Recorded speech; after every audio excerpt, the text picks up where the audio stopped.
Guys good morning, welcome to my another blog. আজকে হচ্ছে আমাদের এখানে হচ্ছে শীতলা পুজো আছে, তো সেই জন্য হচ্ছে সকালে হচ্ছে সমস্ত রান্না কমপ্লিট হয়ে গেছে। যেহেতু হচ্ছে পুজোর সময় রান্না করা হচ্ছে যায় না, আগের দিনও অনেকে রান্না করে রাখে, কিন্তু আমরা হচ্ছে আজকে সকাল সকাল ভোরবেলা হচ্ছে রান্না করে নিয়েছি, ছেলেকে এখন খাইয়ে নিয়েছি, ছেলেরও হচ্ছে খাবার হয়ে গেছে। ওরা হচ্ছে একটু পরে হচ্ছে আসবে আমাদের এখানে, হচ্ছে ওই ডালা নিয়ে, মানে পুজোর যে ডালা সেই ডালা নিয়ে আসবে, এসে হচ্ছে সবাইকে হচ্ছে এখানে হচ্ছে সেই সিঁদুর টিঁদুর দিয়ে হচ্ছে পুজো টুজো দেয় আর কি।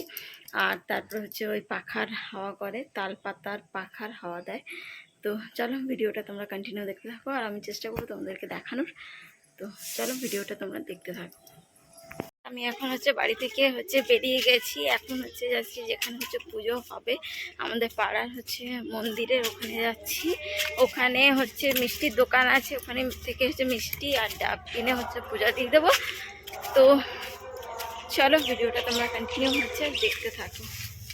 এই দেখো তোমাদেরকে দেখাই, এইভাবে হচ্ছে প্রতিটা বাড়িতে বাড়িতে হচ্ছে যায় কাকিমারা, মাথায় হচ্ছে পুজো নিয়ে।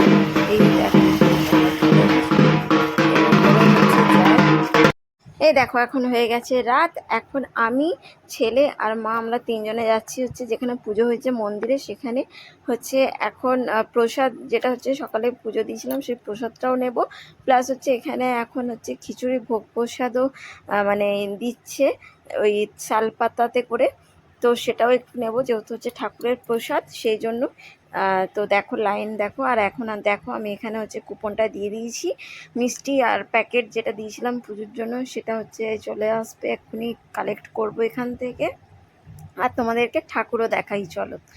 এই দেখো এটা হচ্ছে মা শীতলা ঠাকুর, এই দেখো কত সুন্দর প্রতিমার মুখটা। তো এখন হচ্ছে আমরা এবারে হচ্ছে লাইনে দাঁড়াবো, দাঁড়িয়ে হচ্ছে ভোগ প্রসাদ যেটা দিচ্ছে সেটা হচ্ছে নেব।